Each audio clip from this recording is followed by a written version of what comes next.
Bear Grylls success story. परिचय। Bear Grylls के बारे में आप सबको ही पता होगा कि उन्हें नई नई जगह पर घूमना और उनके बारे में जानने का काफी शौक है। बेयर ग्रिल्स को अगर कोई नर्क में भी जाने के लिए बोल दे तो वह खुशी खुशी वहां पर भी चले जाएंगे। बेयर ग्रिल्स का एक काफी पॉपुलर टीवी शो आता है। ये शो डिस्कवरी चैनल पर आता था। बेयर ग्रिल्स ऐसा इंसान है जो दुनिया के किसी भी कोने में सर्वाइव कर सकते हैं। बेयर बराक ओबामा और केट विंसलेट जैसे लोकप्रिय लोगों को जंगल में बुलाकर उन्हें सांप बिच्छू खाने के लिए बोल सकते हैं। काफी लोगों ने बेयर के इन शो को देखा है और यह मानते हैं कि वह दुनिया के सच्चे ऐसे सर्वाइवर हैं और किसी भी तरह के हालातों में रह सकते हैं। अगर आप भी बेयर की इन सारी बातों को परम सत्य मानते हैं तो हम आज आपकी इस गलतफहमी को दूर करते हैं। बेयर ग्रिल्स आज तक आप सबको बाबू बनाते आए हैं और आप शायद बनते भी आ रहे हैं। प्रारंभिक जीवन। जन्म 7 जून 1974 को आयरलैंड में हुआ था। वह एक ब्रिटिश एडवेंचर लेखक और टीवी एंकर है।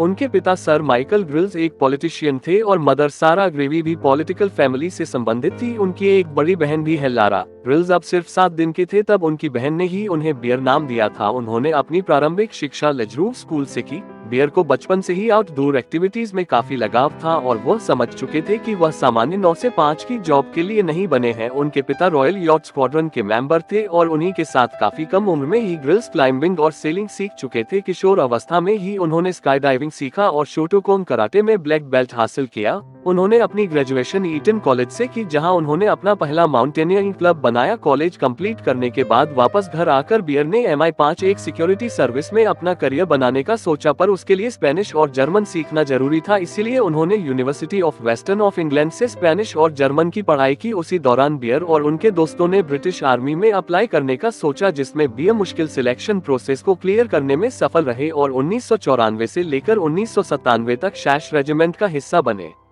हादसे ने बदल दी जिंदगी। सेना से जुड़ने बाद अब इसे हर दिन नए नए एडवेंचर करने में मजा आने लगा। इस दौरान उसने मुश्किल हालातों में बचने की तकनीक भी सीख ली थी। सब कुछ आराम से चल रहा था, लेकिन एक हादसे ने सब एक झटके में बदल डाला। 3 साल बाद ही एक दुर्घटना के दौरान सेना छोड़नी पड़ी। एक उड़ान के समय उसका पैराशूट खुल नहीं पाया और 1600 फीट की ऊंचाई से वह पीठ के बल नीचे आकर गिरा। इससे उसकी निचली रीढ़ की हड्डी बुरी तरह से टूट गई थी।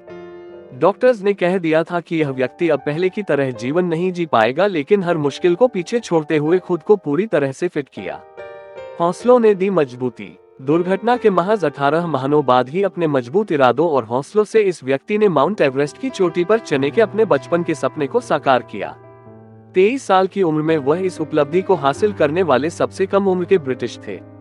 इस व्यक्ति को आज पूरी दुनिया एक साहसकर्मी, लेखक और टेलीविजन प्रस्तोता के रूप में जानती है। ये व्यक्ति कोई और नहीं बल्कि डिस्कवरी चैनल के मैन वर्सेस वाइल्ड के जाने माने प्रस्तुतकर्ता बेयर ग्रिल्स है। इस शो के दौरान बेयर ने सुनसान जंगलों, रेगिस्तानों, बर्फीले निर्जन स्थानों और बीहड़ों में जिंदा रहने की तकनीक बताई। वर्ष 2005 में बेयर ग्रिल्स ने अपने 2 साथियों के साथ 7600 मीटर की ऊंचाई पर गर्म हवा के गुब्बारे के नीचे डिनर करके वर्ल्ड रिकॉर्ड बनाया था। उनकी जिंदगी में ऐसे कई एडवेंचर से भरे रिकॉर्ड दर्ज हैं। इस कहानी से हमें क्या सीख मिलती है? 1. हमें कभी भी अपने सपने को नहीं छोड़ना चाहिए, चाहे परिस्थिति कितनी भी कठिन क्यों ना हो जाए। 2. उम्मीद और हौसले के साथ बुरे समय से निकला जा सकता है। 3. नामुमकिन कुछ भी नहीं है, एक चींटी भी हाथी को हरा सकती है। बेयर ग्रिल्स के अनमोल विचार। क्वोट 1. मैं वास्तव में एक टीवी करियर नहीं चाहता था। मैं एक सैनिक और एक पर्वतारोही का जीवन चाहता था। क्वोट 2. यदि तुम कुछ जोखिम नहीं लेते हो तो आप कुछ भी नहीं हासिल कर पाओगे। क्वोट 3. दुनिया की सबसे बड़ी यात्रा के लिए एक कदम शुरू करना बहुत जरूरी है। क्वोट 4. हम सब खुद को प्रेरित लाइनों से करते हैं। क्वोट 5. मैं हमेशा कोशिश करता हूँ एक स्वस्थ खाने के लिए जब मैं घर पर हूँ, लेकिन मैं निश्चित रूप से कीड़े और सांप खाने की इच्छा नहीं रखता हूँ।